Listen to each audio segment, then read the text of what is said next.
you believe it is the intention of the government to try and build an administration that incorporates and includes all the different religious and ethnic populations within Syria? And to what extent is that, do you think, happening? Chris?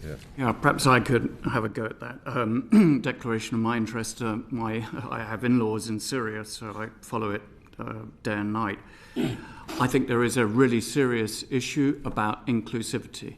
I think that particularly the president is very good at saying the right words, the right things, particularly to an international audience. And I think we have seen President Sharar doing very well on the international stage. I don't think many of us predicted he'd land up in the Oval Office and have this sort of bromance with President Trump, that sanctions would be lifted so quickly, that he would be able to engage with pretty much all the regional powers, with the exception of Iran, that he notably has not. He's also engaging with Russia, and I think he's about to go to Moscow. But I think if you look around Syria, and I think there is a Damascus bias to this, where so many diplomats and others go to Damascus, but there are differing trajectories in different areas of Syria, in Aleppo or Homs, that where they've experienced the conflict and the new government somewhat differently. You don't see confidence that there is going to be great inclusivity. There was a lot of anger at the Constitutional Declaration of March 2025.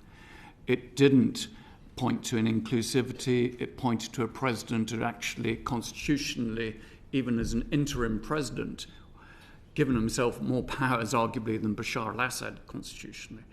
There wasn't enough there to open it up, including in the way that the new assembly would be appointed. He gets to appoint 70 out of 210. We have seen, the massacres last spring along the coast. Maybe 1,000 Alawis were killed. We've seen what's happened in the north, and of course in Sweden, which was, particularly with the Druze, was, awful stories that come out of there. Spoken to people on the ground and people who visited as well. So I think they've got to do a lot of convincing on that front. But there's other issues here. Security sector reform is vital. At the moment, the military and the security services, there's almost a certain Iraq element to this, that they folded up conscription and said no more conscription. They folded in the militias that were supportive of them, and they are not recruiting from communities that they don't like or they're suspicious of. So the army, the armed forces and the security services do not represent the full national spectrum of Syrians in their different guises. And if you're going to get Syria going forward, that is absolutely essential. There's also a lack of transparency. For example, there's a sovereign wealth fund headed by the president. Nobody really knows what happens with that money. The banking sector needs serious reform. You need a lot to happen in order to get investment into the country. So whilst they've worked very hard internationally, I think domestically they've got a long way to go in terms of giving people real confidence. There is an opportunity, but we have to be really pretty wary of it.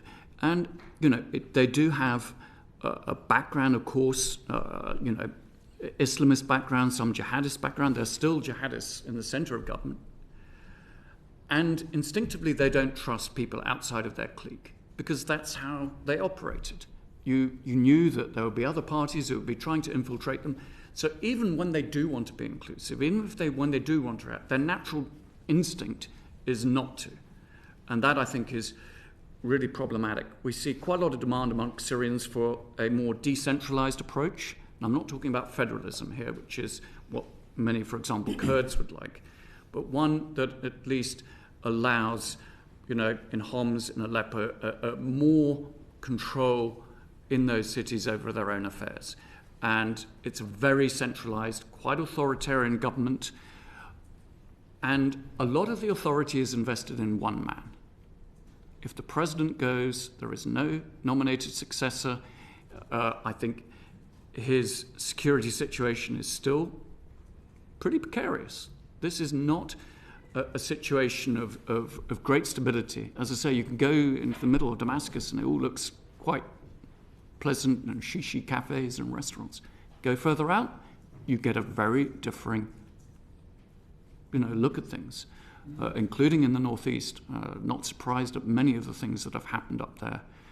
I would like to say also on the northeast just one thing, that the situation in these prisons and camps, this security failure that was entirely predictable, And we predicted it. Yes. You predicted it.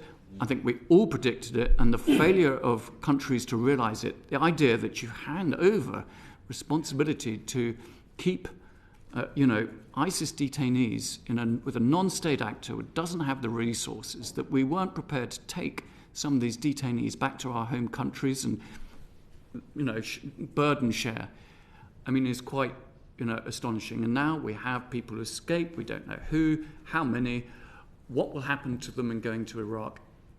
And there's also many women and children who shouldn't have been in those camps, who had nothing to do with ISIS, who possibly have been more radicalised. This was utter recipe for disaster and should have been stopped right